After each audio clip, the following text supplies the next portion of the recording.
Hi everyone, Kathy Beltran with Sacred Dance with Trance. I'm so super excited to have Chris Ratter here. He is a psychic surgeon, trance healer, and author of the book Mediumship Within, and I am plugging this book because I absolutely love it. Everyone, Chris Ratter, and he's from Scotland, so Chris Ratter, everyone. Hi, good afternoon, Kathy, and thank you very much for inviting me along to your show. Oh my goodness, thank you so much. I know that you were actually the first person that I reached out to, and you were, I believe, on holiday or about to go on holiday. And with your busy schedule, luckily enough, we got to schedule this for today. I am so excited and so grateful to you for being with us here. I really love your work. I admire everything that you do. The first time I read your book, I was just like, what? I love it. Oh my God. And I'm just so grateful to you for taking the time out of your schedule. I wanted to ask about you. I wanted people to understand who you were, the work that you do. You have such a beautiful light, and you're an emissary for the spirit world, the work that you do. Oh my God, I always get goosebumps, so I'm sorry. I always got to say that. How did you get started in your work as a trance healer, a psychic surgeon? How did you get started? I think the most sort of from recall from memory, I think, was I just became sort of aware of the spirit world. I was starting to become aware of shadow people. I was pick up things at the corner of my eye. I would see shadows. I would start to hear voices, smell certain things, pipe smoke and other smells of perfume, other things that were taking place. And I suppose in my journey, when I sort of became aware of what was really taking place, I was a little bit fearful of it, to be honest with you. You know, I sort of, on the evening, and I do make reference to it in my book, but at the beginning, I was coming home. I worked a night shift. I was a taxi driver at the time. I drove a Hackney cab in Edinburgh. And when I came home in the mornings, we'd go to my bed. As soon as I closed my eyes, a light started to appear. And at the beginning, I thought it was my young boy that was playing a trick on me, to be honest with you. And when I opened my eyes, the light would go off. So I thought as he was going to the toilet, he was flipping the light in the bedroom, you see.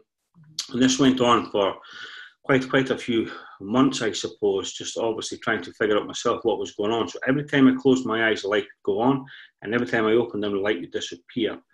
And then eventually I started to hear voices that were people were saying in the room, I'm speaking to you. And at the time I thought to myself, I think I might maybe going mad here. Really, to be honest with you, a family member had just been diagnosed with schizophrenia at the time, and I did think it was hereditary. And then it sort of progressed more and more. The voices became louder. And then one evening I woke up after hearing a voice, and I could see a lady standing at the bottom of the bed. And then this lady walked towards me, sort of walked through sort of the bottom of the bed, turned to my right and out through the door, and the door was closed. And this was, to me, was really sort of an alarming time. And I jumped across the bed and sort of woke my wife up and asked Gail, and Gail was shouting and bawling, wondering what was going on, because I was really fearful, to be honest with you, at the time. And then I sort of, she explained I was just obviously maybe I was dreaming. I thought, I'm definitely not dreaming. So I sort of went back to sleep, and then maybe about an hour later I heard another voice, and then this time I felt I was being strangled. And I didn't know what was going on. Someone could hear this voice saying, I'm speaking to you. And I started to really panic once again.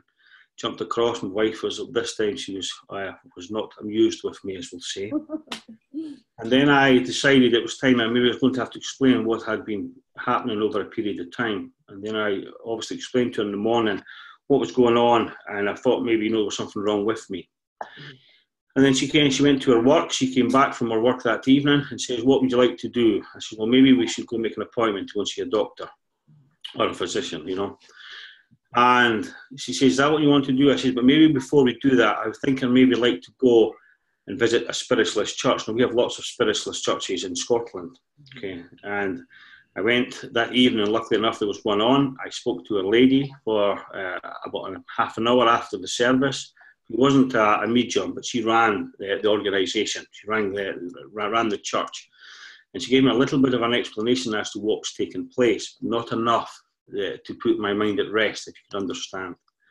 And then the following night I went with my wife, we went to visit another lady medium, which is obviously I make reference in the book, who was given a congregation to about 40 or 50 people, saying how wonderful, you know, the spirit world was, and she was giving out information from people that had passed over from spirit side of life. And it kind of intrigued me to watch what was taking place. And then I spoke to the lady after it, and I explained to her what was happening within and round about my situation through the evening. And then the lady explained to me, the first thing she said to me was, "Oh, by the way, you're not mad," which was a great relief to me, because I believe me, I promise you, I thought I was mad, you know. And then she went on to explain that there was far too many people round about me that were to be family members from spirit side of life. There was lots of guides and lots of people who were waiting. And then she explained that at certain times in our lives, we emanate an invisible white light, which is invisible to the human eye, but not invisible to the spirit realms. And once it's like a lighthouse, once they recognize this light is there, then they are drawn to the light, for they realize that you can hear them, see them, or they can speak to you. And that's what was taking place within my room. I asked the lady what would be the best way to stop this happening. And she actually told me, "You tell them to," and she used a sweary word, something off. Which, to be very truthful with you, at the time I was very surprised, because I thought this lady was, you know, obviously running a congregation and as a minister, you know. And I thought, but to be very truthful with you, I think for the line of work I was doing at the time, being a night shift taxi driver, it was what I needed to hear. And the lady gave me a little exercise of putting a white bubble round about my energy and pushing the energy out with the room to push the spirit world out, along with a prayer. And this, after about a week, it started to stop. So, and that was really that was my first sort of real introduction into the spirit world. And then after that started to pique my interest. And I thought, well, if these people are coming to visit, then there must be a reason for it. So I decided that I would go and have a look, and maybe, you know, I went to other sort of spiritualist churches, and everywhere I went, I'd get a message saying, you know, the spirit world are waiting, you've not missed the bus, you know, there's great ability, there's healing ability with you, which didn't really mean nothing to me, to be very truthful with you. But I mean, my first ever experience, even of the healing, when they had an absent healing list, where people would write down the name of the person requiring a healing, and people would send healing thoughts to this. And it didn't really make any sense to me, to be honest with you. But I joined a development group, and from then that was really the start of my journey. You know what? Actually, your story, I absolutely relate to it. And I know there are many out there that do that as well. I loved how, I mean, I personally have had that experience of being woken up in the middle of the night and having somebody standing there. It was a frightening experience, especially if you don't know what's happening. And I love how you said that, you know, you thank goodness you connected with this other woman that really gave you that guidance that you needed, because it is so fearful, especially, you know. And I like how you said that, you know, it took you a week to set those boundaries, because it took me exactly 1 week for that to stop. And I mean, just to be able to sleep at night after that, because I was always thinking, oh my God, is somebody going to be, you know, coming again? But luckily enough, it did stop. And I do also practice that white bubble and pushing it out. So, and I'm so glad that you mentioned all this, because again, a lot of people are going to connect with it.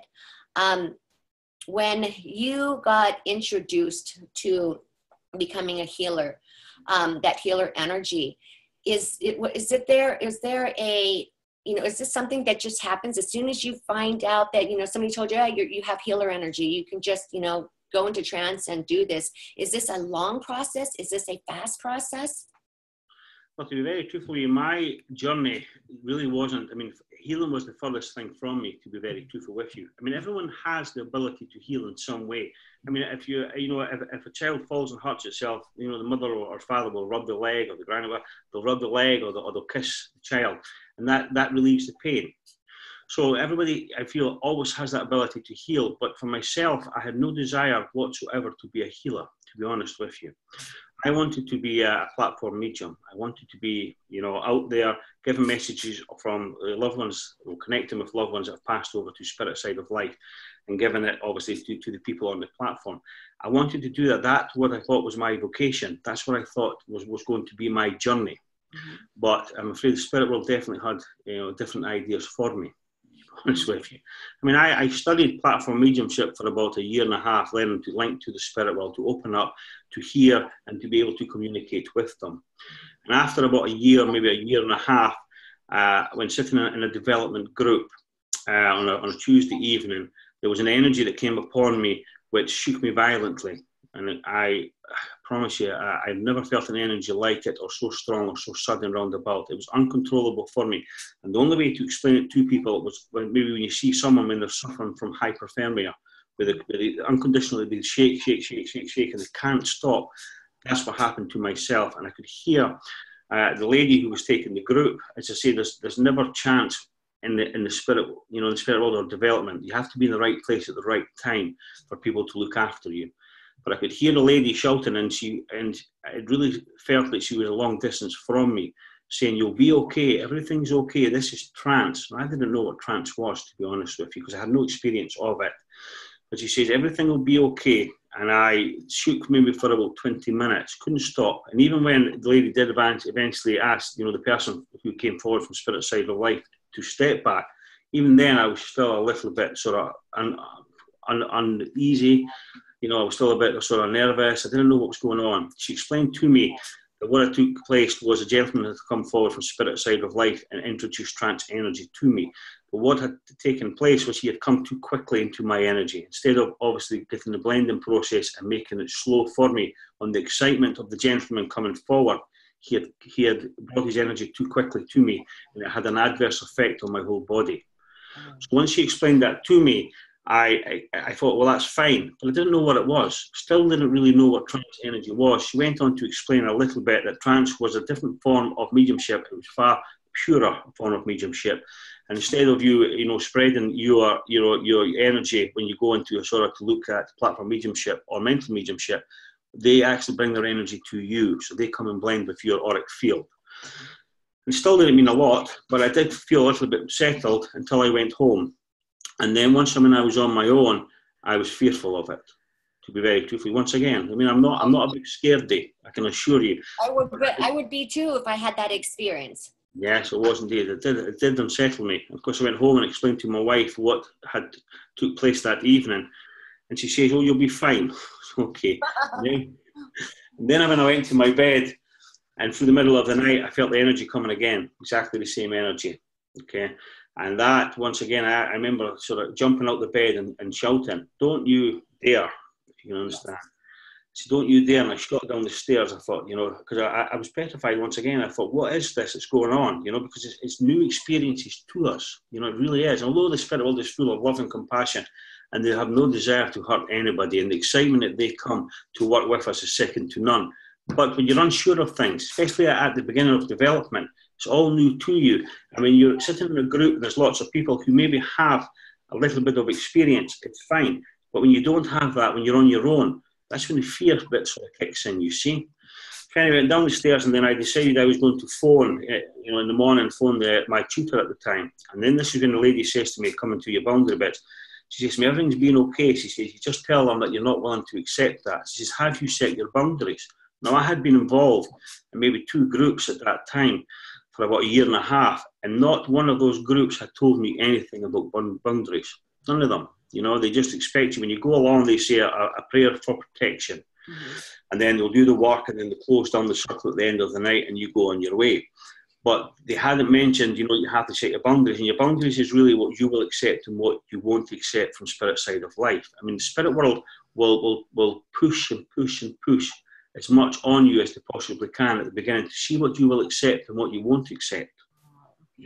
And it's not because, it's because the eagerness that they have to show you what they can do with you, or to show what things can take place through your development. So you really have to set your boundaries, because my boundaries was that I only wanted to do this in the confinement of sitting in a development group at the early stages so that it could be controlled. See, there must be discipline in mediumship. There has to be discipline between, ourselves that are developing, and also those in Spirit Side of Life. There has to be discipline between both sides. It's a working partnership. And what happens is the enthusiasm from those in Spirit Side of Life can often take over what's going on. So I set my boundaries. I said, I just want to develop in a group. And when you come, obviously, if I'm sitting on my own, for development or sitting in the power, then I would obviously ask you to come forward then. But I don't want it coming sporadically to me, because it can just come, if you give them permission, they'll just come 24/7. Those on spirit side of life don't sleep. You know, their energy is alive. I mean, it's where we come from. It's where we were born, I suppose. You know, before we're put into the physical body, it's a spirit. You know, when we go back, we go exactly the same. So the energy is alive. And when we talk about the spirit world, or we sit in the energy of the spirit world, the energy that comes forward is very much alive. It just lifts us. You can feel it.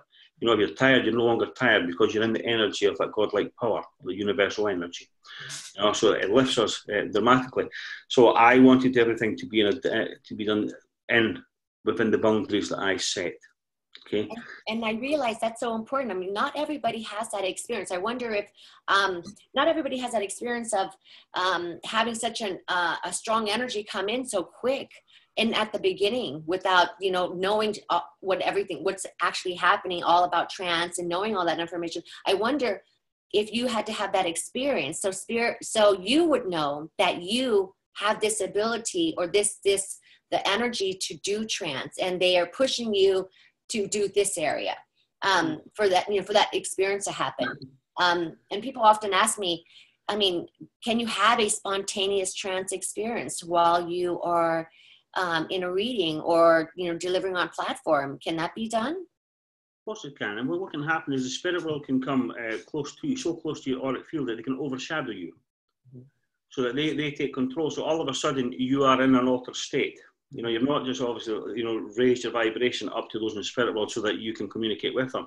They overshadow you. So that energy comes forward. So all of a sudden they're blending with you. So you're under the influence of them when you're giving a message. So yes, it can happen, yes. Indeed. Yeah, that is good to know. I wanted to ask you about the attunement process. When you first, how long was it as you were sitting, did that experience happen in the beginning of your development?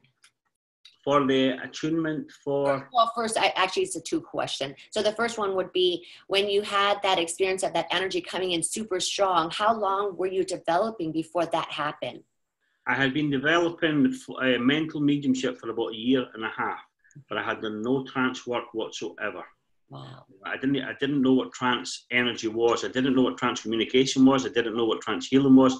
I had no understanding of trance whatsoever. It was the spirit world that decided that they were going to bring that energy forward and obviously, you know, experiment with me. You must understand that each time the spirit world come to us to work, it's an experiment. Yes. Every time they come, it's a new experience. It's a new experiment, you know. Even when you're developing over a matter of time, if you're still doing the same today, what you were doing 6 months ago or 1 year ago, then you're not developing. It has to change. The spirit world do not sit idly by. I mean, there's more greater minds in the spirit world that they work on technology. I mean, they don't just sit in the spirit realms. They do things. So they look at technology that they can bring to this side of life. They look forward to new ways so that they can develop things to help mediums to become mediums quicker. Wow. You mentioned in your book that spirit helpers need training too. I thought that was so interesting. So I didn't ever really sort of think about it either until obviously I sort of spoke with those from Spirit Side of Life, with one of my main sort of guides. But, you know, what they explain is because they don't have the physical body, so when they go to Spirit Side of Life, they have to learn how to utilize energy, because they're life force energy themselves. When they no longer have the physical body and they become a discarnate spirit, when they go to that side of life, they are energy. So they have to learn to blend energy. There's people over there, their job is to teach, especially with trance. I mean, you know, with people across there, they have to learn how to utilize things through that energy. So they have to learn to come and to blend with us and our energy. So it's all new to them too. It's a new experience. The good thing about it is, if someone is lucky enough to have someone who has an understanding of what we do on this side of life, and when they go to spirit side of life, they have a little better understanding of how it works, especially when they're working with someone through a physical form, if you understand. Yes. You know, so that is definitely, I would feel, an advantage.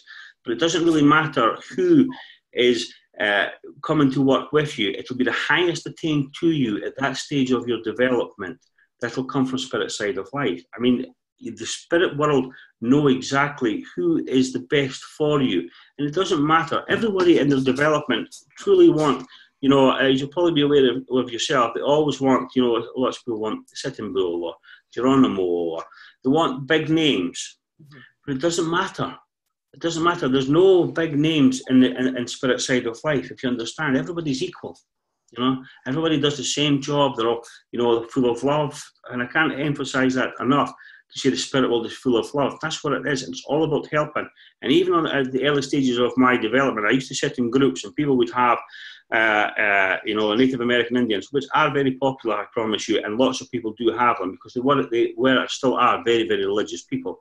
Had a great understanding of the earth and the energies.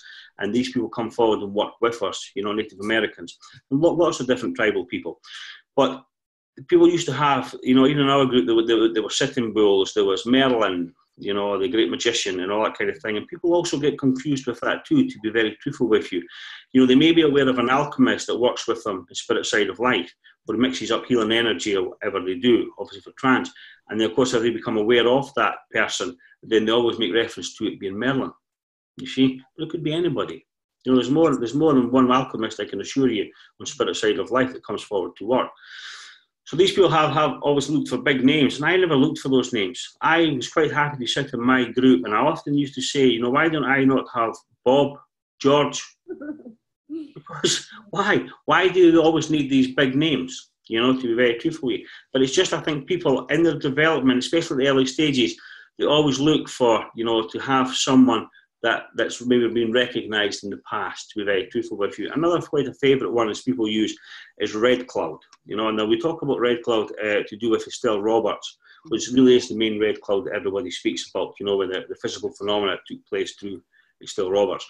But there's lots of Red Clouds, if you understand, through generations. There's lots and lots and lots of Red Clouds, and people get mixed up, because they always make reference to it's the main Red Cloud, but it could be another Red Cloud. Or, another Sitting Bull. It's more than one, to be very truthful with you. But just people often at the early stages, they look for these people that are sort of big hitter names, if you understand.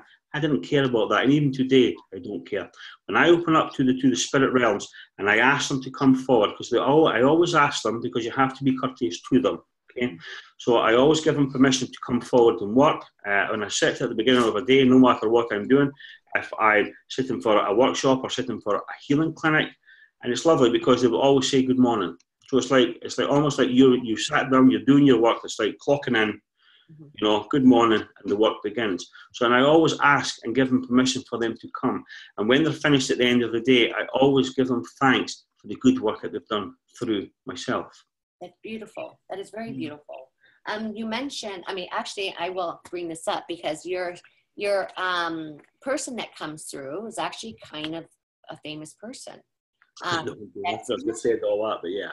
And so this would be I believe it's Harry Edwards that comes through you? Harry Edwards, yes, indeed, yeah. Harry Edwards, sorry. Could you tell a little bit about him? Yeah. To people? Harry Edwards was probably one of the most prolific spiritual healers last year. He has he's well documented, in the work that he did. He's wrote many books, and even today they are an inspiration, I can assure you. They're so simply put together for people that are looking down that healing journey. I would recommend anybody to go and read a Harry Edwards book, to be honest with you. It's just so wonderfully explained. And his favourite saying was keep it simple. And I promise you that's what I say to everybody. We, as mediums, sometimes, when we get caught up in a little bit of things, we can take things and make it a little bit more difficult for ourselves. But, trance, healing, mediumship, platform, it's simple. I promise you, it really is. If you just be true to it. Harry Edwards, like I say, was one of the most prolific healers, last century spiritual healers, well documented. He still has a healing sanctuary down in the Sheer and down in England. And he still, made reference to even today. Wonderful, wonderful chap. We say, when he was here on the earth plane, but he's still here. He's still round the vault all the time. Although I've been very, very fortunate that he chose myself to be his control on this side, but he works with other people. So we don't have the right to say to anybody, because one person comes and works for you, that guide is mine. It's not mine. It's a working relationship. you know, and he goes and helps lots of people when it's required, you know, and I think that's absolutely wonderful, you know. Indeed. I'm very lucky. I mean, when that gentleman came forward, when I was actually sitting in the development group, he came forward and he was showing lots of information, and he was speaking about how much healing actually meant to him. But this time I wasn't a healer, if you understand. I had, you know, after this had taken place with this energy, when I shook, I joined a development group for trance mediumship. And then I moved on, you know, maybe 2 or 3 different groups till I found at the time was the right tutor for me, someone who I could blend with and could have a good understanding. And that happens too. You know, the spirit world will open doors, and it's up to you if you want to walk through them or not. You know, you have that choice. You know, you either walk through or you say, or you don't bother. But every door opened for me, I walked through the door. I thought, you know, and I ended up with this tutor, and on his development group, this gentleman was coming forward and speaking through me. I didn't know who he was, because to be very truthful, Harry Edwards wasn't really a name at the time that I really knew anything about, you know, to be honest with you. I can look back now and realise the first book I ever bought was by Harry Edwards, to be honest with you. Wow. I bought it and put it up on a shelf, and I don't know why I bought it. I just bought the book, you know. And then when I opened the book up, I had Best Wishes Harry inside it. Oh my goodness, that's amazing. That's amazing. That one. Wow.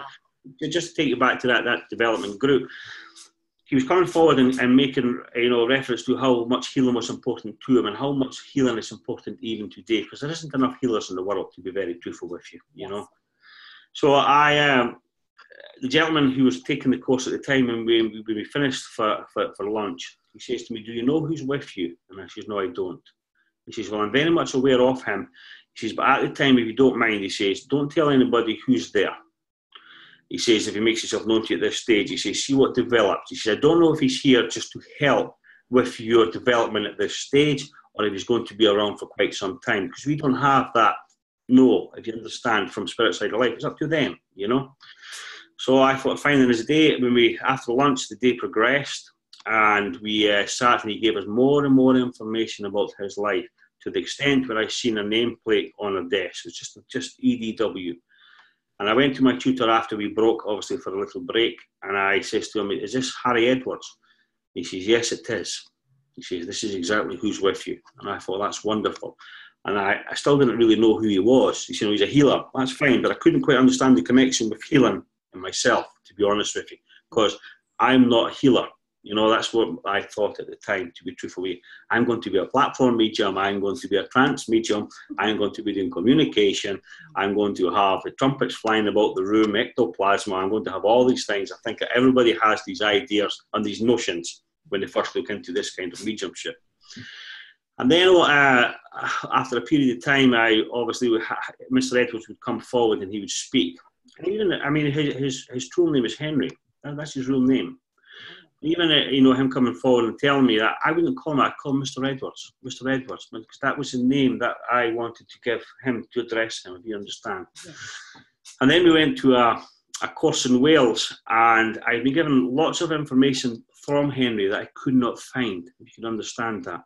Certain things is well documented, and the internet is a wonderful thing for finding information, but you're only limited to a certain amount.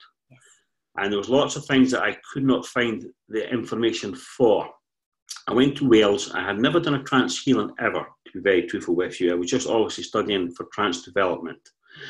I mean, I went to my tutor here at the time. He had problems with kidney stones. And he says to me, would you give me a healing?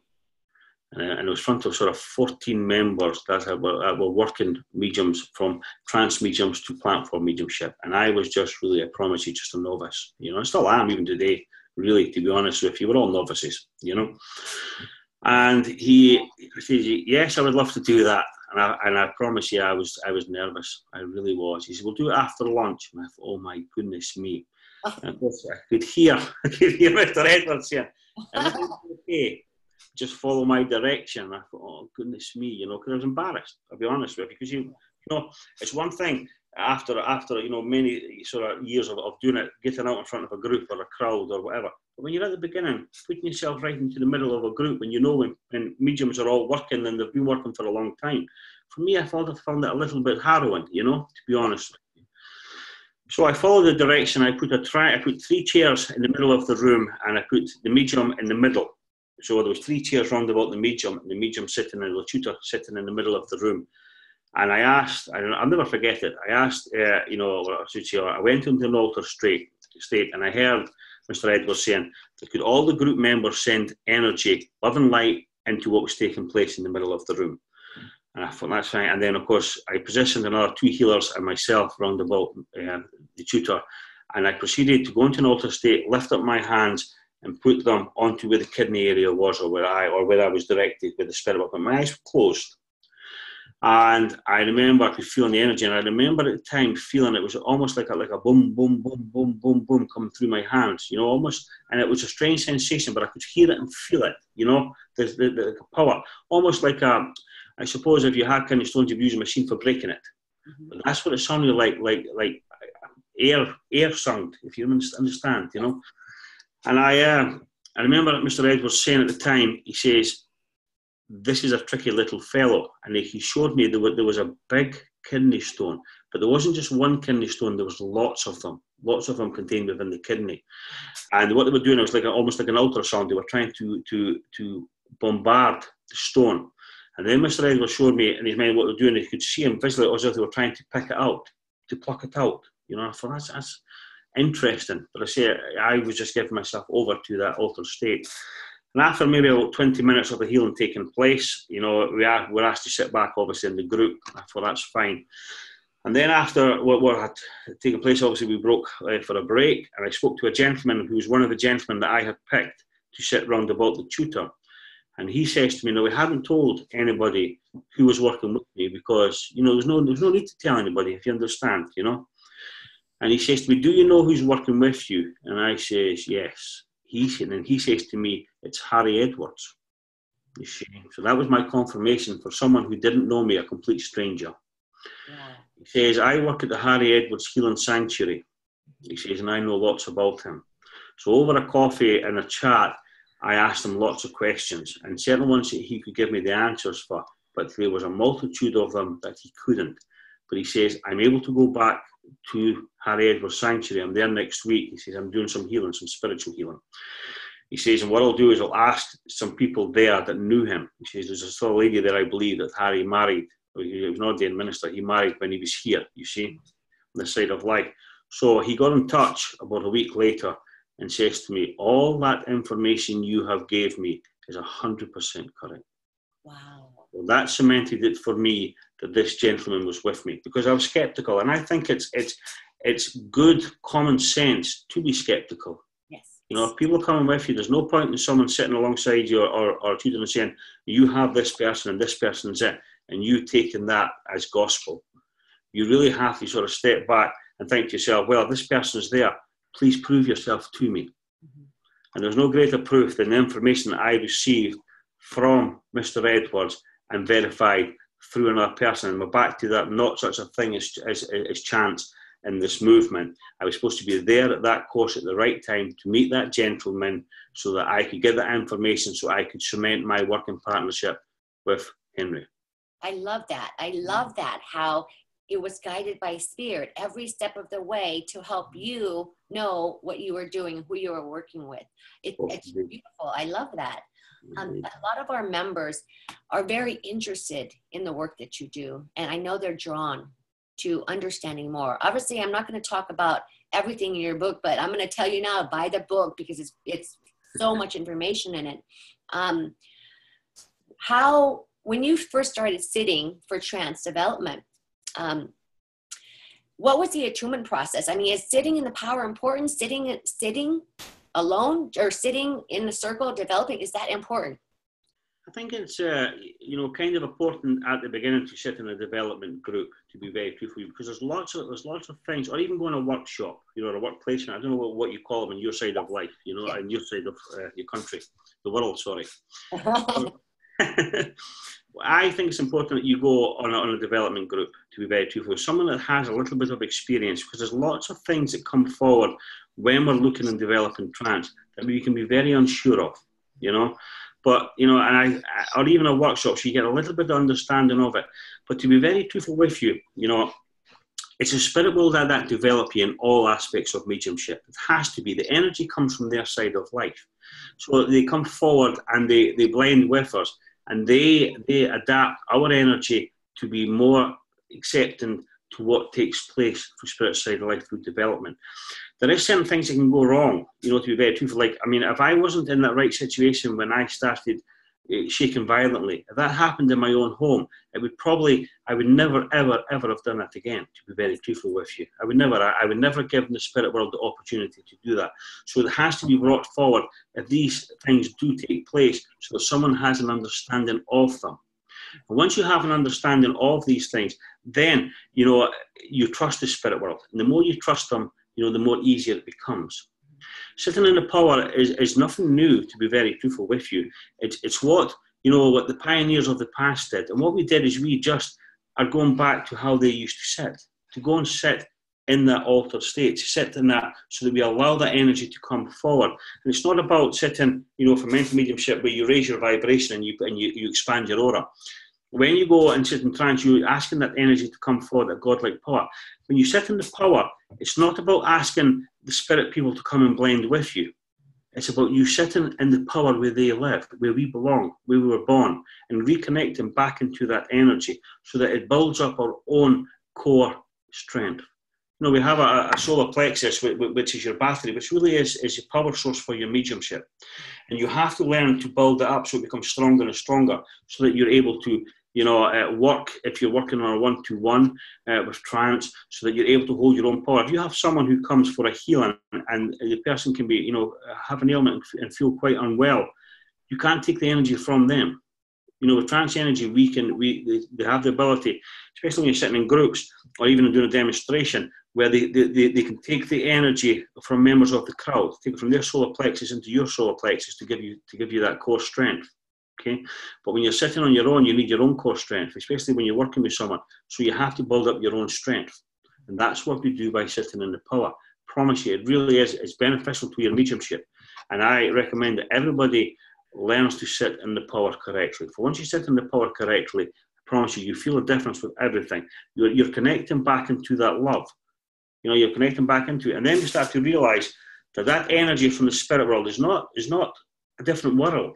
If that makes sense to you, it's not, you know, Earth, the spirit world, this world. It's not.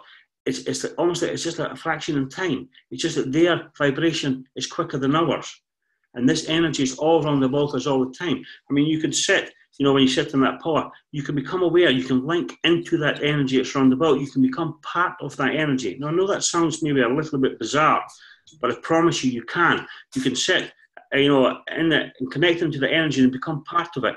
And you can start to feel the air. You can start to feel yourself spreading, becoming part of this universal energy, because we are part of it anyway, to be truthful with you.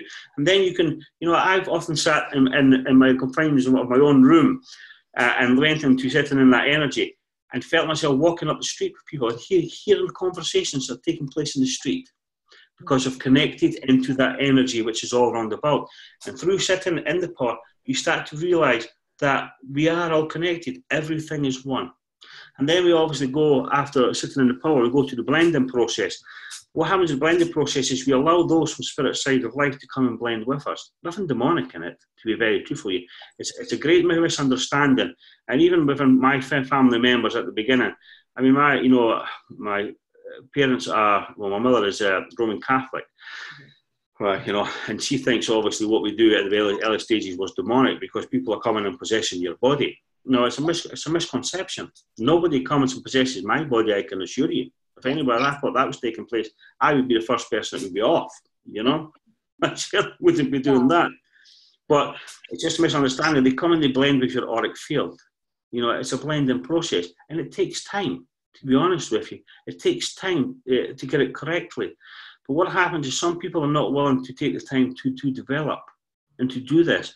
And then what happens is, you know, the energy that comes forward, it's not themselves. I mean, there's a very, very, very thin line between trance, mediumship, and yourself. To be very true for you. I mean, they say there's a very, very thin line between insanity and mediumship sometimes, you know, to be honest with you. But I promise you, there is a very, very thin line, and getting it right is It takes time. That's really what the development is, giving yourself over to the spirit world because you trust them. And then what happens, and we see it very often, especially, certain trance, is what happens is the connection is maybe not as strong as it should be. And then the influence of the medium is taking place within the communication. You see, it's all about letting the spirit world have control so they can speak. And once they have you and the communication's flowing, you can't mistake it, to be very truthful with you. If you're listening to a communication from the spirit world, the energy they bring to you captivates you. It holds your attention. You just are mesmerized because you want to hear, because it's love, it's flowing, it's connected into where you are, and this love flows constantly. So if you ever go, obviously, to a demonstration and you find yourself a little bit bored, you know that, I'm afraid, the influence of the medium has overtook the proceedings, what's going on, to be very truthful with you. But lots of people don't realize that when they see that, because ourselves, or your higher self, has an intelligence anyway, and we realize that. But even, very often what happens with mediums is we are inclined to watch, and what was actually taking place is actually the medium that's given the demonstration and not the spirit world. And it's a very, very thin line. And it doesn't mean that what the medium has done is wrong, or they're trying to pull the wool over anybody's eyes. That's not what I'm saying.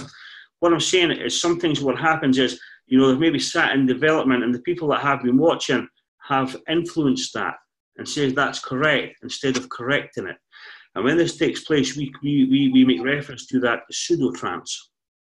And once people do that kind of, go into that altered state of pseudo-trance, and if they've done it a long time, it's virtually hard to come back from it. So it really is important that people learn to sit in the power properly and learn to do the blending process properly. When people come in, and we have a development group here in Edinburgh, and we invite people along. I don't care how long they've sat, if you understand, for mediumship, for trance. We started a new group recently, and there's people from all different, some people have been sitting a few years, some people are quite new to the development. Everybody goes through the same process. I go through the same process. Every day I will sit and blend and build that, sit in the power, build the energy, and then I'll go through the blending process. I often say that with people, when they come to the group, I don't really particularly care about communication at this stage. We maybe go 2 or 3 months with no communication, because I want them to learn to sit properly. Not just me, there's another couple of, another 3 that run the group periodically. But we want them to sit in the power so they understand sitting in the power and what it is to feel that connection with sitting in the power, so it's right. So when they leave that group, they can go home, they can sit in the confinements of their home or whatever they like, and they can connect into it properly.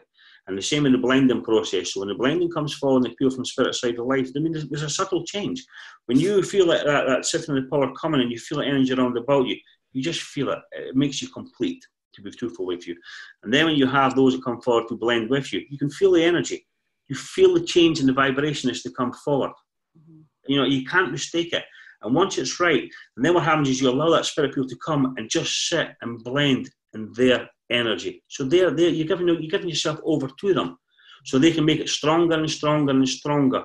If you don't build up your core strength, and those come to do a demonstration may be an hour and a half, or even 2 hours if they wish. But if you haven't built up your core strength so you can maintain that, then they can't come and do that. There'll be 10 minutes, 5 minutes. So it's all about allowing the energy to build up stronger and stronger as you give yourself over to them.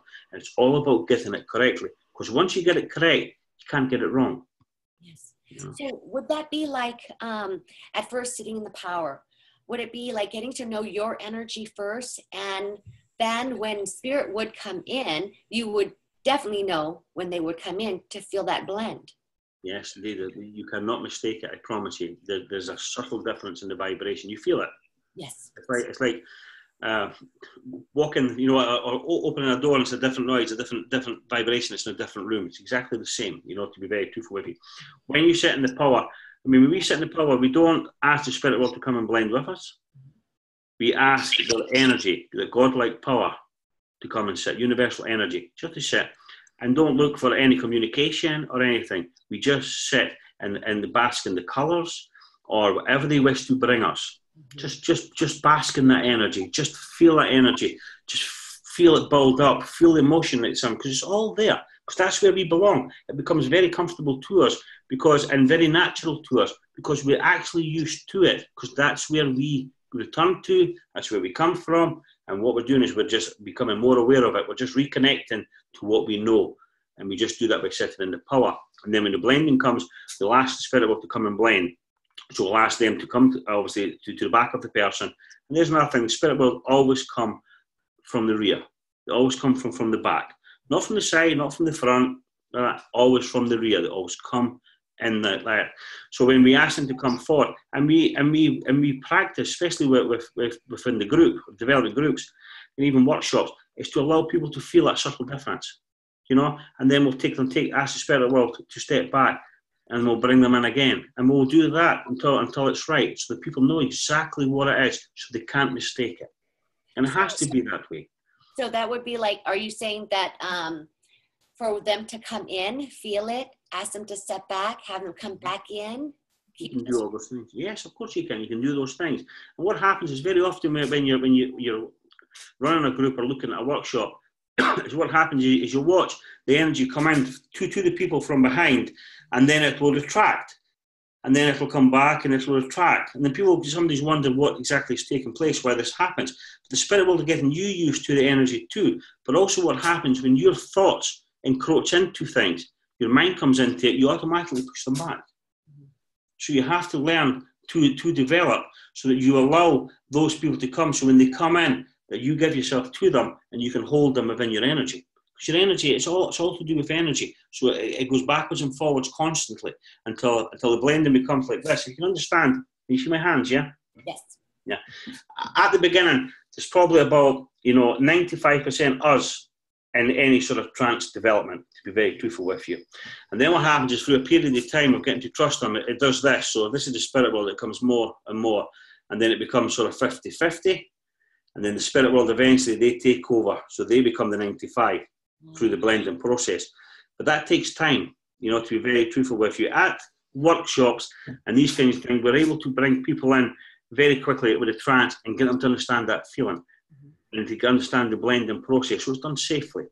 And then the development takes place between you and your trust of the spirit world. It's up to you that has to do that.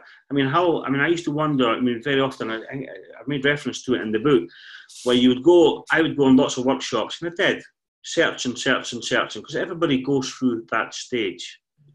Am I speaking too quick? Are you okay? Oh, you're fine. You're fine. Everybody goes through that stage, because we have that hunger, to learn more and more. As we learn more, we want more and we want more. And I used to go to courses and people would say to me, they would say, you've got someone new with you. And that happens, especially with trance mediumship. You have someone who can come along and spend with you for 5 minutes, or you can have someone who stays with you for 6 months, for a year, or 2 years, or 5 years, or 10 years. But they usually say if someone has come forward from the spirit side of life and they're tweaking you, they're developing you, they're tweaking you. And I used to think, what's a tweaking? To be honest with you, as I say, back to having a skeptical mind. What's a tweaking? And they would say it's either just tweaking you. And that was all the answer I would ever receive. What's a tweak? Are they developing you? Well, what are they doing? See? And then, of course, the spirit world says what actually happens is they will introduce someone to you from spirit side of life that has an energy, a quality about their energy that they put into your energy. So these people come forward, they blend with you, and when they leave a part of their energy contained within your auric energy, your auric field. And that's the development. That's how things take place. So really, by asking the spirit world and getting the answer in simplicity, I could understand that, to be very truthful with you. I could certainly understand that a lot better than someone saying they're tweaking you, because that always leaves a void, to be very truthful with you. You think, well, what is that? And it's because the mediums themselves don't really understand it. And it's just, when you ask the spirit world, as I say, it's simple. And mediumship really is simple. Lots of things we do are simple. We, as mediums, are only there, to be of service to the spirit world. We give ourselves to them, and we ask for them to come forward and to help. And as soon as we do that, it's a working partnership, they come forward and do it. I often think trance is the most strange, especially, sort of mediumship, because, people come to see what the spirit world can do through you. See, it's not like when you do a platform mediumship where you open up your vibration and you you know, hear the information, hear, see it, feel it, and you give that information out to the person in the crowd or the one-to-one reading, then you have to maybe change some of those words yourself to put it across properly. Trance is slightly different because you give yourself over to them so they have control. So even in a trance on a one-to-one, you know, very often you have loved ones that come forward and speak. You know, so they're speaking directly. So you're speaking directly to a loved one that's still here on the earth plane. It's the same with healing. You give yourself over. It's them that does all the work. Me, myself, as a healer, I can't cure anything, to be honest with you. I really can't, you know. As soon as I think ever that I can heal something, then I'm lost what I'm doing, to be very truthful with you. I'm only of service to the spirit world. And the more you trust and the more you understand, because you do understand as you get, because they explain, because I have an inquisitive mind and I like to ask from time to time. But they give me explanations. They used to come at the beginning and they would give me lots of sort of, which I now understand was Latin names for things. But it meant nothing to me, to be very truthful with you. And then they would just say, oh, it's a kidney. You see, or it's a pancreas, or we're going to be working on the tummy. But I could understand that, you understand, and that's all I really needed, to be very truthful with you, you know. I mean, there's an intelligence in the spirit world, I promise you. Even in everything they do, as we say, it's experimental. But I've even witnessed through my own mediumship, where I've been aware of a blending taking place, certainly a healing process taking place with someone who's come for a healing. And then I've been aware of a gentleman stepping away. I've been aware of another gentleman coming in, checking his work, him stepping back, and then, and I'm aware of conversations that take place, if you understand, between them. I can hear it because I'm part of it. And then I feel the gentleman come back and they would make him correct what he had done. I mean, isn't that wonderful? So that's just exactly what you would get here in a hospital. Or you would get, you know, that they would say, that's not right, listen, you have to do this. So they still do that, and that's how I'm very much aware you're saying at the beginning there, they have to be taught spirit side of life. But that's fine. And even on the early stages of my development there, when the sort of psychic surgery part of it came forward, I mean, like I say, I never wanted to be a healer. I didn't really understand it. And here's another thing, without jumping, I will go back. I could not get myself around being a healer because I didn't want to be a healer. I wasn't a healer, if you understand. You know, I mean, I would never change it for the world now because I see the benefit of it. I see what it does to help people. But to be honest with you, at the time, I couldn't understand really what, you know, was being a healer, you know. And I remember sitting in a development class, and I was in a what they call a seance cabinet. I'm sure you know what that is, okay? In fact, I do. I've seen it on your site. So I was sitting in a seance cabinet, and Henry came forward, and he gave an explanation about healing. And what they said was, and this is once again where I could understand what they were saying. Your job is to develop to be a trance medium. Your job is to develop and sit and allow yourself enough so that you can eventually take you down to a certain level. And once you reach a certain level, it is us on spirit side of life that decide the best path for you. And I could understand that, to be very truthful with you, you know. And I thought, okay, well, wonderful. And then after receiving that information, I could understand it. I really could, you know. I thought, well, that's fine. If that's what you want, there's obviously something in it. And then by then I was sort of doing more and more trance. But even trance healing, at the beginning, I tried to look for, you know, information on trance healing. There's not a lot. Yes, to be honest with you, you know. Lots of books on the Philippines, you know, where they do certain things, but not actually just about trance healing. I thought, how bizarre, because I didn't know what trance healing was. I mean, my first ever, really, and I know I'd say that I did that with trance healing at Trisgowan, but my first ever encounter in a small group trying to do a trance healing wasn't what I thought. I just interfered with it, to be honest with you. I tried to take control of what was going on and just made a complete farce of it. And I'm not scared to admit that, to be honest with you, because I didn't know what healing was, and I certainly didn't know what trance healing was. And I thought, like everybody, I'll read about that and I'll learn through books. But you can't learn through books. You have to learn through the spirit world. It's the spirit world to do the work, not us. So I tried to search, and the first one I ever done, I made a complete muck of it, to be very truthful with you. And I'm quite happy to say that, you know, because I, at the stage where the gentleman who was taking the class at the time says to me, well, just go and sit down. See, so I felt a bit mystified, you know, but I did. But it didn't stop me. And then I had to learn I had to trust the spirit world. I mean, my development in trance, probably for the first 2 years, at least, maybe more, every day for an hour and a half, sit in the blending process, build up the power, and then allow the blending to take place. And the information and things, the building up that energy for them to utilize me and to do it is where really I am today, to be honest with you. And I still have to sit. I have to develop. You know, I have to sit. I mean, the spirit world will come through the night when you're sleeping and it'll develop you. It's the best time. Spirit world always come between 2 and 5. Don't know why it's that time, but that's the time that they always come for some strange reason.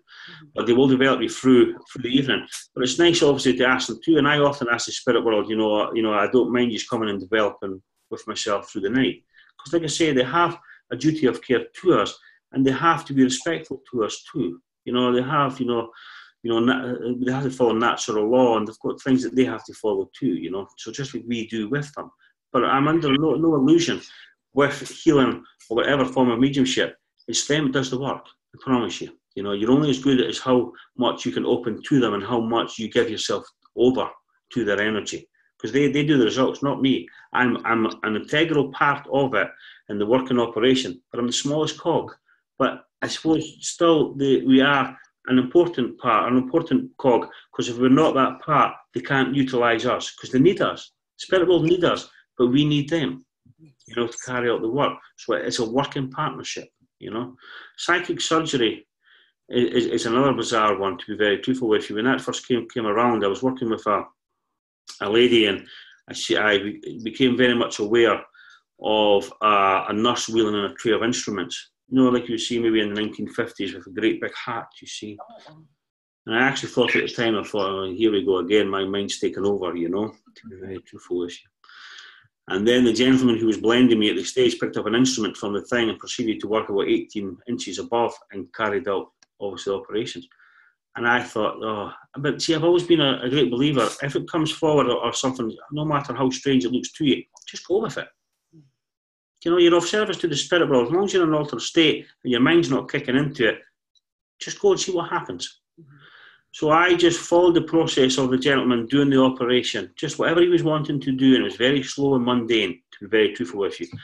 And then I thought, that's so strange. And when they finished and done all the things, then when we brought the lady back, the lady had said, I felt knives. She says, people inside, she says, my stomach, and I felt someone had took a knife and actually cut across where the thyroid was. She said, I could feel that. But I actually do remember too, even the gentleman, the lady had a problem with her eye. And I actually remember the gentleman going up to the end of the bed and working with the lady and holding a silver tray. There was a silver tray that appeared. And he actually went into where the spirit eye had popped out the spirit eye and laid it on the tray and done an operation on that lady. And that lady's health is drastically improved. That was really my first probably one of my first experiences of it. But I didn't know what it was. And a psychic surgery is a thing, or to be called a psychic surgeon. It's not a title that I gave myself, Kathy, to be very truthful with you. It was a title that was given to me by the spiritual community. They say you're a psychic surgeon. Psychic surgery is a very, very rare gift. I mean, you have to be a physical trance medium. I mean, it's rare enough to be a trance medium, to be honest with you. It's a rare gift. But to be a physical trance medium is far rarer, I can assure you. You know, it was rare, you know, today, it's rare 100 years ago, 50 years ago, whatever. It's a rare commodity. And that's why we don't have, you know, an abundance of physical mediums back then, you know. But it's a very, very, very, very rare gift. It truly is, to be honest with you. But it's a gift that's given to you by the spirit world, because there's a certain energy that lies within your makeup that they can do that for you. You know, I promise you, it is rare, to be very truthful with you. Lots of physical mediumship is out there just now. I really feel it's not quite what it should be, you know, to be honest with you. I'm not saying they don't have physical attributes within their mediumship, because who am I to judge? But I certainly think that the quality that we are experiencing at this stage, I'm not saying it's not coming, but what we are seeing today is certainly not to the calibre as it was years ago. You know, when the mediums of Jack Weber, Leslie Flint, Stell Roberts, who were tried and tested, you know, documented, books written about them, you know, professors doing things, even experimenting with, bits of ectoplasma and all that kind of things. So why is that not here today? Interesting, isn't it? Yeah, it is. It is. You know, I'm going to say, this happens with as every new interview I do. Spirit is really in charge here because they know the questions that I want to ask. I don't even have to ask them. It's coming right out of you. Next one after the other. So I'm like, oh my God. All right, what question do I have next? But I do remember one I haven't asked you yet. You mentioned in your book the elemental energy being needed in the background. I found that so fascinating, and I am absolutely the most open person, but I absolutely believe it. It's just beautiful. When I read that, I was like, wow. Can you tell me a little bit about that? Not everybody believes in the elemental realms, to be very truthful. And I suppose even myself, I wasn't sort of, you know, at the early stage, probably a great believer in it also. My first experience of it was sitting in a development group, and when I opened my eyes within the group and everybody was in a meditation, I seen a little fairy, a green fairy that appeared on the table in front of me, you know. And I remember looking at it, and I mean, it was only, just maybe for a few minutes, a few seconds, but it felt like minutes because I was mesmerized. And then I thought, you know, maybe it was completely green, everything, completely green fairy. And I thought, that's so strange, because and I thought, now, and it's one of these things when you're in a group, do you mention it to the group or do you keep it to yourself? And I suppose one of the problems we have is the fear of being ridiculed. You know, people are going to snigger at you and take the mickey, as we call it, you know. But I thought, no, I definitely seen it. I'm going to mention it. So when I came round, the lady went round the group and said, well, what was your experience? And I seen this, whatever. And I came to myself and I thought, here we go. I said, I've experienced, I said, I've seen a green fairy. She's a green fairy. Oh, here we go. Yes, I said, I've seen a green fairy, I says. I says, a fairy, I says, it put itself sat, I says, on top of a wee lady, I says, she sat on that table in front. She says, what colour was it? I says, green. She says, you know, it's so strange. She says, there was a gentleman came here for years. She says, and that's not the first time, she says, that we've had green fairies in here. She says, because he used to see them quite regular. Wow. How about that? You know, if I hadn't said it, I would never have got that story. I would never have had that realization. And I thought, that's interesting.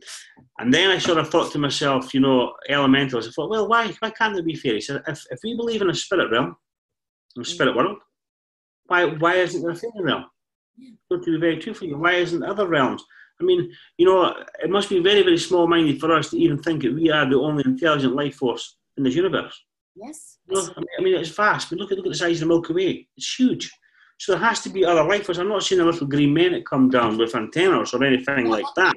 You know, it's like that. But there must be, you know, there has to be other life. There has to be. You know, I absolutely believe it because, I mean, we limit ourselves by what we choose to perceive and what we believe. But I know with the things that I've seen, there's nothing I cannot not believe because they're so beautiful, the things I've seen. So when I read that in your book, I'm like, absolutely believe it. Absolutely. Because just of my own experience of things that I've encountered. So that's why I say with all the interviews that I do, we're all leading to the same thing. We're all working for spirit and making that connection. And we all have different beliefs, and that's okay. But open your mind to there's so much beautiful things out there. And us as mediums, we see that beautiful connection. We can't limit ourselves to, saying, you know what, that's kind of crazy. I'm not going to believe that. Open your mind, because once you do that, you will be amazed at the beautiful things you see, you know? Yeah. Even with elementals, I used to hold a development group here for ourselves, and we still hold the development group, which is a personal one for physical mediumship, because we are physical mediums, and we're very blessed. The group I have, there's about 7 that are genuine physical mediums that are developing. You know, they have some wonderful gifts, and what the spirit world have been saying for quite some time is starting to manifest, you know, condensing of light force energy. Spirit world are looking at new ways of bringing evidential proof forward, you know, and new ways of bringing it through to us. But we sat in my group in Edinburgh here, you know, and it's not my group, it's our group, if you understand. In case I say, you know, it's my group, because it's not, it's everybody's group. When we sat in the living room here, I became aware one evening, I was sitting in complete darkness, as you're well aware. And I was aware of a figure that arrived and stood just at the side of me here, which was about, I don't know, about 2 feet in height. And it had red eyes. And I thought, what is that? You know, and I looked, I tell you honestly, I know, and it sounds a bit bizarre. And I looked at it and I looked at it and I could see in my mind's eye, we see clairvoyantly, but I could see in my mind's eye, I thought, this gentleman's got, it's like bark for skin. You know, I thought, that is so bizarre, you know, to be very truthful. And I looked and I gazed upon it. And then I says to the group members, anybody see anything here? And just as I said that, there was a gentleman alongside me, who was sitting beside me on the couch, and he said, I see that, I'm aware of that, and he described him. And I thought, well, isn't that interesting, because we're now both got that. But when this person came, the energy this person brought was unbelievable. Now, you know, if you work, obviously, with physical mediumship, it can be very cold. It can be ice cold. You know, the energy that comes from the spirit side of the light. We have psychic breezes and those things, and it's like someone blowing ice on you. But all of a sudden, the room became roasting, very hot. I mean, unbelievably hot, to the extent where you were sort of, you know, oh, like this. So this gentleman had brought this energy from him, or this little fellow had brought this energy from him, from you know, from his realm. And then I thought, my goodness me, and we stood and we watched this little gentleman for ages. And I remember saying to to Henry, is saying, who is this? What is this I'm experiencing? And he says to me, he says, you're very blessed. What has arrived? He says, it's an elemental. It's a tree spirit. He says, and their energy is required, he says, for certain things that we do in spirit side of life. Now, use them for apports, for the energy, for apports. And you understand what an apport is, when the apport from dematerialize something from you know, a different room into the same room. Yeah. He says, they're used for that. He says, and also other attributes to do with physical mediumship. He says, just let him be what he is. There's a reason why he's here. And I thought, and I mean, it was, the experience was humbling, if you understand, you know, because they don't show themselves to everybody, you know, to be very true for you. They constantly keep away, but they do their work, if you understand. So it was a humbling experience. And then obviously the little gentleman left. I mean, the gentleman left, or the little creature left, I should say.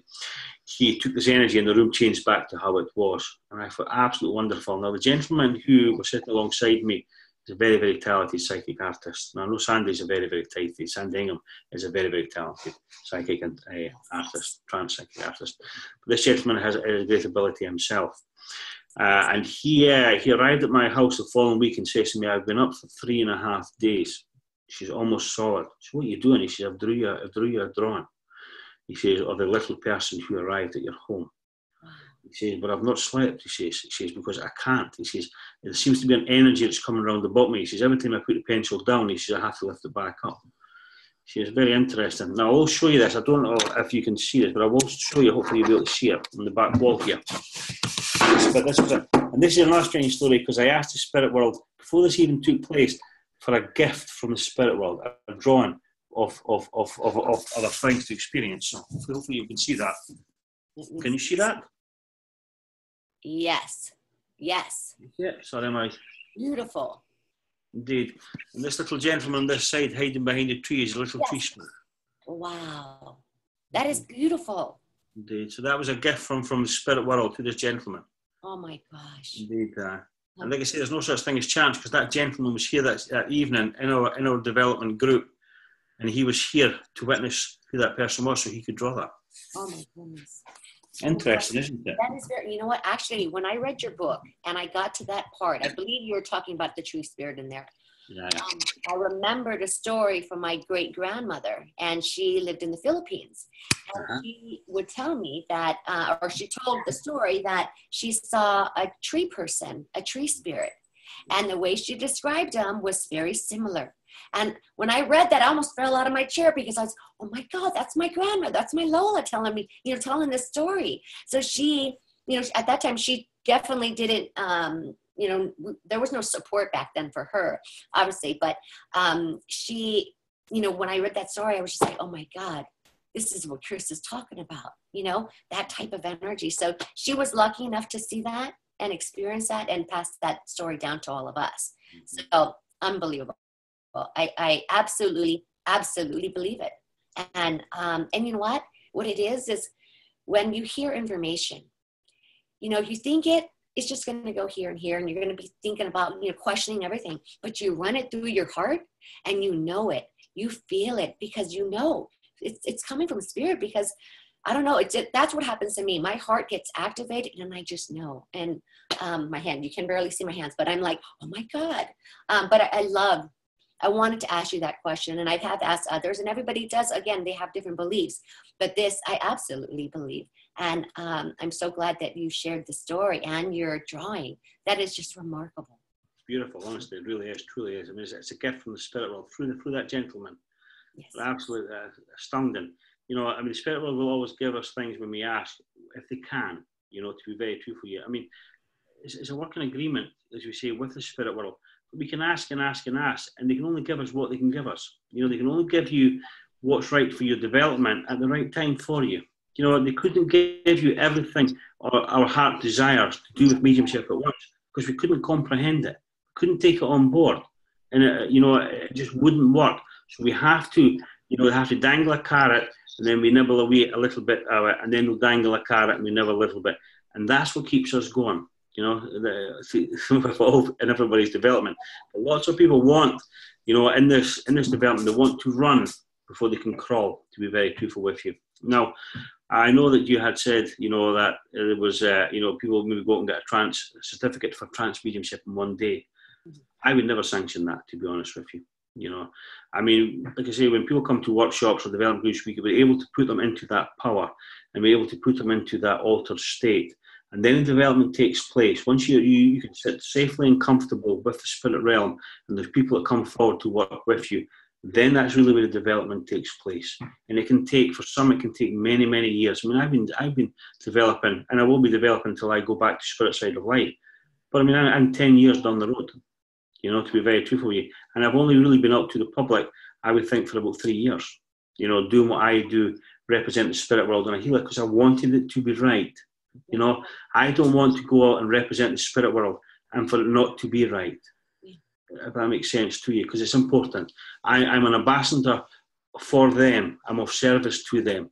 So I want it to be as it should be for them, and not to take things out too quickly so that the healings don't work, or that doesn't take place, or I could have been better if I had developed a little bit longer. And that's often what we see with mediums, especially just now, because there is a huge interest in trance, to be very truthful with you. And lots of people are just, because it's really sort of the in word, if that would make sense, or in vogue at this stage. Everybody wants to be a trance medium. But, luckily enough, we have developed it for many years. So, we are today through the love of the spirit world, and through the love of the spirit and trust in the spirit world. But I'm not any different from anybody else, I promise you. I'm just able to give myself over to them because I trust them. But the development's there, but it takes years of development, to be very truthful with you. What we do is we put people in place so that they can develop. And you can only develop in the spirit world. You can't develop. I could not possibly develop you, because I can show you how to get into that altered state. I can speak to the spirit world round about, or get an indication of what's going on through the energy and the colours that are round about you. We can get an understanding of that. But I can't teach you to be a trance medium. I can teach you how to get into the altered state. It's up to you in the spirit world, because you have to dedicate yourself to them for the development. And I agree. I have maybe an old school idea of it, and I do agree that it's you connecting with the spirit world, taking the time, having the patience, dedication, the passion, and the perseverance to keep going and connecting, because you can learn, and it is good to learn as much as you can about it, and then go sit and sit and sit. And I do believe that it is not a process that can be done like this, that and then having that that knowing when to step forward with the public. And I feel that would be your guides pushing you, and you knowing it's that time, but knowing the right time to do it, when you are aligned perfectly, knowing that it's them and not you, and that you've done the work to allow and be in service to them. So I love how you said that. And I wanted the members that are very interested in developing this, and hopefully their guides, that's where they're going. Like you said, you wanted to be a platform medium, and then you end up being a healer. And you know what? I love healers. Healers are so important, and there's not enough.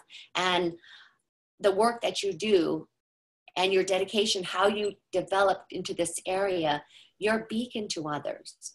You're a beacon, your work. And that's why, again, I'm going to push the book, buy the book. Okay. We have not talked about everything in this book, but your dedication, people are going to watch this. And then the future psychic surgeons, the trance healers are meant to watch this and develop and hear these beautiful words, because some people can't take those workshops or fly to Scotland, but they can listen to your words and they can start to develop and be that next person for spirit to work through here on earth. And it's beautiful. I will have to tell one more story really quick. When I admin in one group, and I saw that Chris asked to join. And that morning I woke up and I have to prove membership. I saw his picture. I'm like, what? No, this is probably like a phony. Then I tapped his page. I'm like, oh my God, it's him. And the day before I had just shared your book in the group to buy this book. This is a great book. Then I reached out to you. I think I took a little bit of time, but I reached out to you and I'm like, oh my God, I'm sorry. I don't mean to be like a crazy fan. I'm not crazy, but I'm absolutely a fan.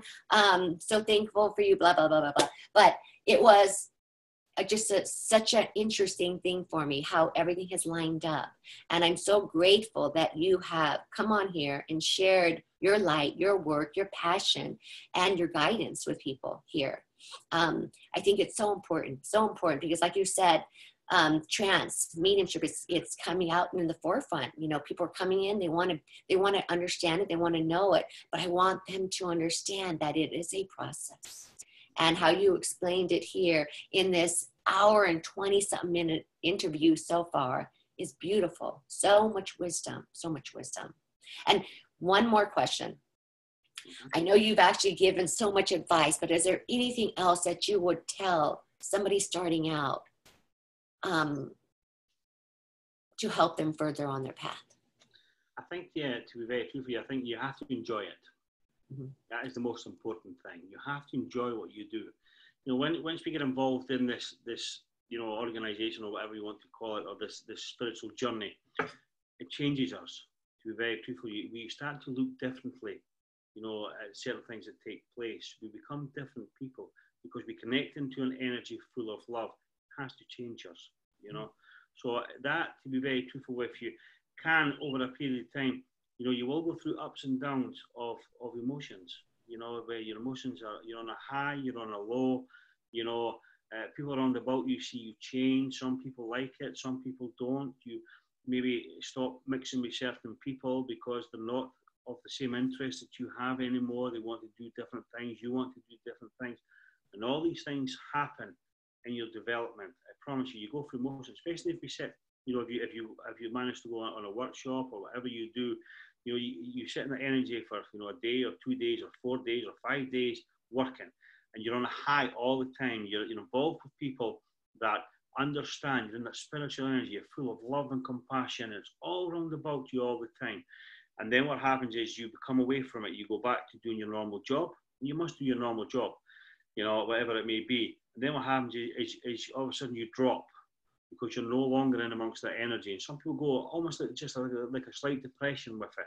And it's just to realize it's only because you've come out the energy, and you will go back into it. It does level itself off. But just to make people aware that does happen, even with development, even ourselves. I mean, I can be working all weekend in a high, and then a couple of days later I feel quite low because I'm going to be having a day off or whatever because I'm out of the energy, and that takes place. But it does change you, to be very truthful with you. I'm not the same person I was, 10 years ago, to be honest with you. I think differently, I understand the spirit world. understand lots of things. And I'm not saying I'm an expert, to be very truthful. I never would say that, you know, to be, I'm just off service, you know, to be very truthful. I trust the spirit world. I mean, we have lots of people who come to see me with different ailments, and some of, you know, the things that they do miraculously, instantaneously, it's unbelievable, to be very truthful with you. But people must also remember too, even with healings, sometimes when people come to see, it's a treatment. It takes more than one time, you know, one treatment. But very often what happens is you go to a doctor or a hospital and you look for a treatment. But when you come to see a healer, you look for a miracle.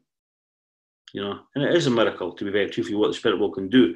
I mean, what we're actually doing as healers or, you know, as mediums, is we're really going back to the days when we didn't have hospitals, where if something was wrong, you would go and see a healer. You know, everybody talks about generations where there was a healer, what it was, or there was a seer, that kind of thing. And we're doing the same. But we just, you know, and it's just, you know, to tell people that you really have, if you're under the guidance of the hospital, then you must remain under the guidance of a hospital or your GP, or, you know, you must stay on your medication, all that kind of thing. You know, don't think because you come to see a healer that you feel things are starting to improve. It's only your doctor that can take you off your medication, you know, and it really is important, to be very truthful. I mean, we work complementary alongside to help, and there is lots of things that the spirit world can do to help, you know, but sometimes it has to be a treatment that it can maybe be 5, 6 times that people maybe come, but the difference is the first time they arrive, they'll feel a difference. They have to feel a difference every time. If people come for a healing and feel no different, then the healing's not worked, to be very truthful. And another most important thing with healing is you can only heal and must heal onto the spiritual body.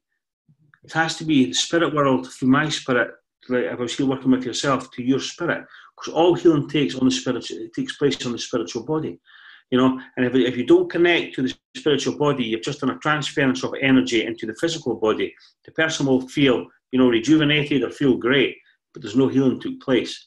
So that person, a couple of days later, still has the problem, still has the ailment, feels just exactly the same. If you connect properly into the spirit world, let them do the work, then the healing takes place. And then what happens is that's a chain reaction where it will start they do the work on the spiritual body, and that in due course takes place to go into the physical body. You know, so it really is important. It's just, you know, the truth of the matter is, learn to develop, enjoy what takes place, enjoy the blending process, enjoy sitting in the power, which are all fundamental parts of your development. Enjoy your experiences, because these experiences are unique to you and nobody else. These are your experiences, although you may have ones that are similar to myself and my journey, like within the book, but they are your unique journey. It's yours. You cannot, you know, and another thing that lots of people in development, they get hung up when they may have been sitting for quite some time and someone comes along and they seem to progress a little bit quicker than them, you know? And it's life, I'm afraid. It's just what happens sometimes. But you will catch up with your own gift at your own time. Another thing, it's quite important that I will never have your gift, Kathy. Never, ever have your gift. But your gift is a wonderful and a special gift that's been given to you from spirit side of life for you to develop and to see where they want to take you with that gift on whatever new gifts they want to bring to you. You will never have my gift, because my gift is how the spirit world utilize me and my energy, maybe a little bit different than a normal healer, because there's maybe something that they see that they can do with me. But it doesn't mean that my energy is any powerful than yours. I mean, I used to get my kill and I suppose at the beginning I used to say, you say, "Oh, that's a powerful medium." I used to think, "Oh, that's a powerful medium myself," you know. But there isn't such a thing as a powerful medium, to be very true for you. There's people that have an understanding of the energy and allow the energy to flow through them more freely. Because the power can only come from one source, and it has to come from the spirit realms, or it has to come from universal energy or that godlike power. I mean, we all use and utilize the same power because everything comes from this energy. Everything. If we're working with the spirit world, there's no 2 or 3 different spirit worlds. It's one spirit world energy that we all utilize and we develop and we use for our gifts on this side of life. So people just, the more you open up to it and the more you accept it, get your thoughts out the road. Put your mind to the side and let them come forward and do the work. Then the greater everything appears or comes forward, because it's them that are in control of it. It's just the way it has to be. But also another aspect of that If anybody ever has anything that comes forward and they're unsure of it, you tell them to take it away. You must be comfortable within your own skin, you know, to be very true for you, because the spirit will experiment with you in lots and lots of different ways. And if something doesn't feel right to you, get them to take it away. You know, always set your boundaries out. Always say a prayer at the beginning. Now that's my belief system. Yes. You know, other people have their own other ways of doing it. You know, and every man or woman to their own. But I always say a prayer for protection. You know, to be protected under the guidance of white light, yes, so that I feel safe. And if I'm doing a workshop, then I clear the room. I use the same process and ask for the energies to be clear, so it's all pure spiritual energy that comes forward. That's just something for me that I want that protection.